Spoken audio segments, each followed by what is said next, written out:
Welcome, ladies and gentlemen, into another episode of Into the Wrestleverse. That's right, it is your host, the Mark Cologne. I am here to discuss professional wrestling and so many other things. Ladies and gentlemen, I bring to you, yes, that's right, there will be two wrestling podcasts this week. Oh my goodness, I cannot believe it.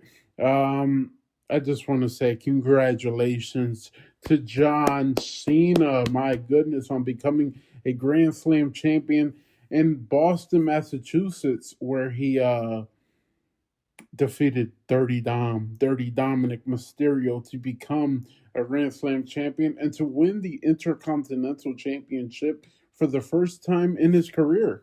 Um, I think it's great. We'll dive more into it later on in the next podcast that comes later this week. But I think it's great for John. I think he wholeheartedly deserves it. I know there's a lot of rumors going around about what's the next steps for him. Right, as he only has like I believe like 3 or 4 appearances left. Um, right, we're looking at Survivor Series. We're looking at Raw in Madison Square Garden, right? And we're looking at Saturday night's main event where he will have his last match ever. It's going to be an emotional night, man. It's going to be an emotional night. It's going to be an emotional. These next 3 days are going to be emotional too. I would expect him to be the headliner for the Hall of Fame this upcoming year. So there's going to be a lot of emotions these next few months for the person John Cena, not only the wrestler, but the person himself. It's going to be there's going to be some tears shed. That's for sure. I'm excited for it, man. I can't wait to see like the whole how they do everything and these next three dates. I think they really did an amazing job with him on Raw. The introduction to him winning it, right? Now it has you wondering, right? Will Dom face Cena? Right? Cena beat Dom in Boston in Cena's town. Now it's like, okay, will they kind of do the same thing as Survivor Series in San Diego? Right? Will they at Survivor Series War Games? Will it be Dom versus Cena? Right? If they decide not to do Dom versus Ray just yet, do they do Dom versus Cena for the Intercontinental Championship? But the way Dom gets to that is by entering himself into the tournament and becoming the winner of that tournament and um and reclaiming what he lost at Survivor Series. Whether that's at Survivor, well, that's the thing too. No, it wouldn't be at Survivor Series.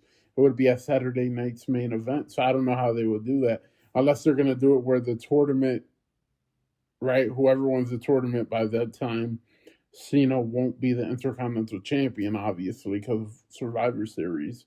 Um, unless they say, you know what, we got something else for Dom. We're gonna have Dom do something else at Survivor Series. We're gonna have Cena do something else at Survivor Series, and that Saturday night's main event it'll be Dominik Mysterio versus John Cena for the Intercontinental Championship after winning the tournament. After Dom wins the tournament, right? Um, I don't know. There's kind of a lot of possibilities for Dirty Dom right now, right? You have the right. He can face his dad, or he can have his rematch with John Cena. Either one, kind of, it sounds beautiful, right? For Dirty Dom, even for John Cena, right? Yeah, I get it. Maybe not everybody wants to kind of see the rematch, right? But I mean, at the end of the day, it is what it is. This is what we'll possibly be getting. We'll have to wait and see. But I mean, I didn't expect Cena to win the title. I'm not gonna lie, and I don't know why I didn't. I was just thinking in my heart, I didn't put two and two together of, well, he's in Boston. He's never been Intercontinental Champion.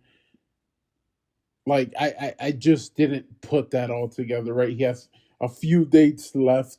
His retirement tour is almost over. Like, I didn't think about these things, right? And that's on me. I should have. I should have said, you know what? This makes sense. Cena's gonna win, right? But I didn't, and again, that's on me. But man, congratulations to John Cena once again, literally the GOAT of professional wrestling, of WWE at least. Um, he's definitely one of the greats. You know, congratulations to him, man. Solo Sikoa on Monday is going to be facing a mystery opponent. I know there's talks about Jericho. There's talks about right, even Zilla Fatu, I believe, had posted something, or people are just speculating that it could be Zilla. It could be Jacob Fatu. Maybe that's where Jacob Fatu returns, right? Um, I don't know. It could be so many people. So many people, but I mean, we just have to kind of wait and find out. You know.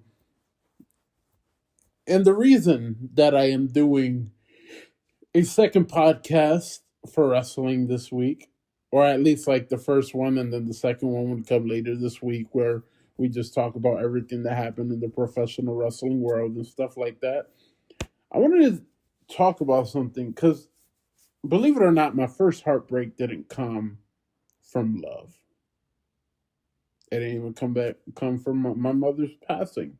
My mother passed away in 2013, ladies and gentlemen. Her birthday was just the other day. Happy birthday, Mom. It all comes down to this single moment. I was about 7, about to be 8. And ladies and gentlemen, the news had broke that Eddie Guerrero had passed away on this day 20 years ago. Ladies and gentlemen, the great late Eddie Guerrero had passed on this day, and on this day I see clearly. No, I'm just playing. But no, I just on this day it was a very dark day for me. I loved Eddie Guerrero, man. I was a huge fan of him. He was like kind of like he was entering the great years of his WWE run, right? And he's had so many moments. We look at the moments with China, right? We look at his moments in WCW, and then him going to WWE, and him doing the Guerrero stint, and doing his thing with Ray, and and then him and Ray battling for the custody of Dominik Mysterio, him winning the WWE Championship off of Brock Lesnar. At that time, Brock Lesnar, yeah, it was towards the end of his first stint in WWE, but Brock Lesnar was still that dude, and Eddie dethroned him, obviously with help from Goldberg, but nonetheless, Eddie Guerrero still took down the Beast. He took down the Beast, man, and I believe that year that's when they had Kurt Angle versus Eddie Guerrero for the title. I want to say, I hope I'm not wrong on that. Um, I believe that was WrestleMania 20. Eddie was just having an amazing run. He was having an amazing run during that time. And that was March 14th of 2004, mind you, and Eddie faced Kurt Angle for the WWE Championship, which Eddie had won, right? And it was like, he's facing Kurt Angle, right? And Kurt Angle at that time was really, really good, and I'm sure not a lot of people expected Eddie to win, I would say, right? Like, I mean, because Kurt was Kurt, right? And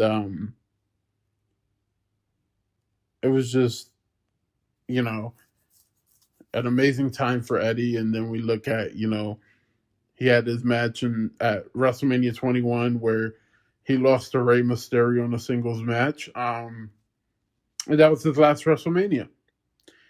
That was his last WrestleMania. Um, which is crazy because like I always like when I think about Eddie, I always think about like the WrestleMania 21, like as his last WrestleMania. Um, and mind you, his last match officially was November 11th, where he faced Mr. Kennedy, where he defeated him by disqualification, earned a spot on Team SmackDown for the Survivor Series. And obviously he would pass away 2 days later. Now that match was taped November 8th though, but yeah, man, he was going to be in that Survivor Series match in '05, and obviously that didn't happen. But it was something that just shocked the entire world. Like we look at like the Owen Harts, right? We look at guys like that and multiple icons and wrestlers that have passed, but very few have like struck me where I'm like, what? Like I'm literally like sadness is just draping over me. I look at the Eddie passing. I look at the Bray Wyatt. Um, Brody Lee is another one, right? Where it was like, wait, what? You know what I mean? Scott Hall, right? And even though he was retired and up there in age, it was just like it was still like, whoa, dude. You know what I mean? There's a few in there that it's just like the world felt it, right? And I know Hogan just passed not so long ago, and not everybody felt it. I was one of the ones that really didn't feel it, right? And I mean, at the end of the day, like that's a human being passes away. You show your respects, which firmly I did. You have to, but I don't think many. There's not many celebrity deaths that or wrestling deaths, shall we say, that can impact a industry, impact uh the world, like a Eddie, like a Bray, like a Hogan, right? Like you just you get a knot in your stomach just thinking about it, and who knows what the rest of Eddie's career would have been. I mean, he would have been retired by now, but hopefully he's not pulling like a Ric Flair, but like like he was so influential, especially in the Spanish community, to just like I did it, I survived this, I survived that, and I overcame it all. You can do the same. That's the type of person Eddie was, and I know his daughter, I believe, is starting to train for wrestling and stuff like that, which is absolutely amazing. That's huge, right? Like we look at what Dom is doing, and at the end of the day, Dom is. I said it on the podcast the other day. He is literally when he wrestles, when he pays tributes, when he anytime he has a segment, whatever it is, he is literally representing the Guerrero name and the Mysterio name, and that's no disrespect to the Mysterios, but Dom has made it known, like, hey, I love Eddie. I've always loved Eddie. I always love Eddie, and I'm going to make sure that his name lives forever, right? And there's so many wrestlers that do it today. Like they'll do the Three Amigos, they'll do the Frog Splash, right? They'll incorporate Eddie into their wrestling, right? Whether it's that or it's the little the little shimmy, right, that Eddie used to do, and um, whether it's the shimmy or trying to cheat, right, in a match while the ref is down, you hand your opponent the steel chair or any type of weapon, and you act like you're knocked out. Like we've seen that over the years since Eddie's passing, and that's just it's not a disrespectful thing about Eddie. It's just it's more of a you paid your dues, you gave everything to this business. We respect you. We love you. This is for you, Eddie. And the fans, they'll be in there. They'll be with the wrestlers as well. You know, they'll start chanting Eddie's name. They'll still chant Eddie's name. They'll still, go crazy for those spots because Eddie impacts even today's wrestling. That's what Eddie Guerrero was all about. He was about it all, and man, I just wanted to hop on this podcast and just say, man, thank you, Eddie. Because in my darkest moments as a child, you helped me.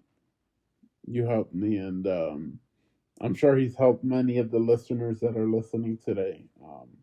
Whether you listen when this drops, or if you listen to this 20 years from now, man, he literally changed everything, right?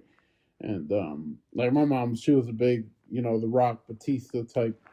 That was her guy, like the Rock Batista.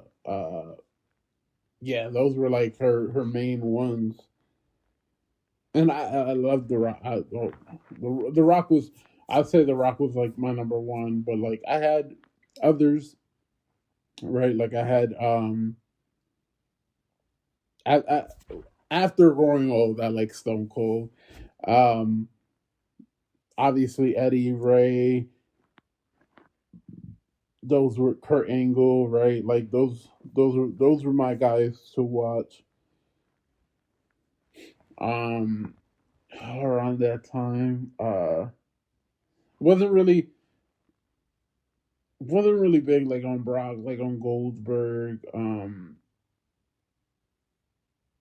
But like obviously, like I said, The Rock. Batista wasn't bad, but